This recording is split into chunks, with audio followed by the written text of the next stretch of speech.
Hello friends, welcome to the channel exam nuggets. तो आज हम लोग देखेंगे कि जो अभी रिसेंटली नरेंद्र मोदी जी का ट्वीट आया था 8.4% GDP growth in quarter three of 2023 and 24, उसके पीछे मेन रीजंस क्या थे। इस नंबर को अचीव करने के पीछे मेन रीजंस क्या थे, चलिए आइए देखते हैं। तो सबसे पहला जो रीजन है वो है सेल्फ डिपेंडेंसी या फिर मेक इन इंडिया प्रोग्राम।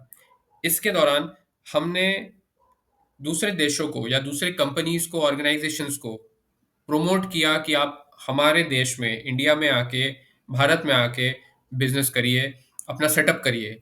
तो जिससे कि हमारा जो इंपोर्ट कॉस्ट है, फॉर एग्जांपल अभी कोई एक कंपनी मान लीजिए दूसरे किसी कंट्री में है, वहाँ पे वो मैन्युफैक्चरिंग हो रही है और हमने वो सामान मंगवाया, तो वो जो सामान है वो उस देश से हमारे देश में आएगा, तो वहाँ पे इंपोर्ट ड्यूटी लगती है हमारी। लेकिन साथ ही साथ अगर हम उसी कंपनी को या ऑर्गेनाइजेशन को अगर हम बोले कि हमारे देश में बनाइए सामान, तो हमारा जो इम्पोर्ट कॉस्ट है वो खत्म हो जाएगा, क्योंकि हमारे ही देश में बन रहा है और हमारे देश में ही बट रहा है। हमारा जो इम्पोर्ट है वो बहुत सिग्निफिकेंटली रिड्यूस हो जाएगा, और साथ ही साथ अगर हमारे देश में अगर हम बनाते हैं तो हम एक्सपोर्ट भी कर पाएंगे। तो ये एक रीजन था, और इसको करने के लिए हमने ईज ऑफ डूइंग बिजनेस को भी प्रमोट किया, जिससे कि दूसरी कंपनीज या कंट्रीज हमारे पास आए, उनको इजीली सेटअप करने में हम हेल्प करें। तो नेक्स्ट जो फैक्टर था वो है राइज इन एक्सपोर्ट्स। इसमें क्या हुआ, जैसे कि in continuation with the self dependency, तो हमने एक तो सेटअप अपने इन हाउस कर लिया, अपने देश के अंदर कर लिया, और हम अब दूसरे देशों में एक्सपोर्ट करने लगे। और साथ ही साथ हमने जो डिपेंडेंसी बना रखी थी दो या तीन नेशंस में, जहाँ पे हमारा मेजर एक्सपोर्ट होता था, लिमिटेड एक्सपोर्ट होता था, अब हमने क्या किया है कि ऑल नॉन मेजर कंट्रीज, जितनी भी नॉन मेजर कंट्रीज है जहां पर भी इंपोर्ट की ज़रूरत है उनको, कि उनके पास या तो रिसोर्सेज नहीं है या तो चीज़ों की कमी है, तो वहां पर हमने अप्रोच किया और उनको अब हम अपना बनाया हुआ सामान दे रहे हैं, जिससे कि हमारे देश में रेवेन्यू आ रहा है। तो इस तरीके से हमने अपने एक्सपोर्ट को बढ़ाया। तीसरा जो फैक्टर था वो है ग्लोबल रिलेशंस।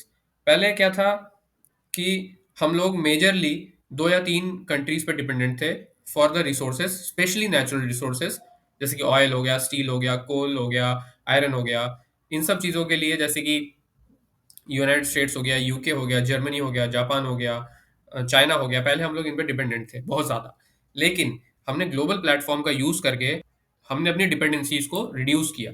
तो अभी क्या है कि अब हम लोग अफ्रीकन यूनियन की तरफ देख सकते हैं, अभी हम लोग साउथ ईस्ट एशियन नेशंस की तरफ देख सकते हैं, ऑस्ट्रेलियन कंटिनेंट की तरफ देख सकते हैं, गल्फ में हमारे रिलेशंस बहुत अच्छे हैं। तो जिससे क्या हुआ कि दो तीन कंट्रीज की जो मोनोपोली चलती थी, हमने वहां पे वो कंपटीशन इंट्रोड्यूस करके हमने वो मोनोपोली खत्म कर दी। अभी क्या है कि अभी हम एक ग्लोबल प्लेटफॉर्म पे एक्सपोर्ट इंपोर्ट कर रहे हैं। तो इन ये तो ये तीन मेजर फैक्टर थे जिनकी वजह से आज हम लोग देख पा रहे हैं कि हमारा इंपोर्ट एक्सपोर्ट काफी बैलेंस्ड है।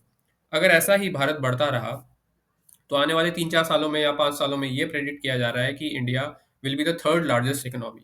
उम्मीद यही करते हैं कि जैसा हम लोग 70-75 साल पहले थे और अभी है, उससे भी हम लोग काफ़ी लेवल एडवांस होंगे आने वाले 25 सालों में। अगर ऐसा ही चलता रहा तो फिर हम लोग एक काफ़ी रेप्यूटेबल पोजीशन में पहुंच जाएंगे। तो जिसके लिए हमें एज ए इंडिविजुअल कोलैबोरेट करना पड़ेगा और अपने देश की तरक्की के लिए काम करते रहना पड़ेगा, ताकि 2047 का जो विकसित भारत का जो ऑब्जेक्टिव है वो पूरा हो सके। तो I hope this video was informative to you, and please do subscribe the channel, and thank you for watching.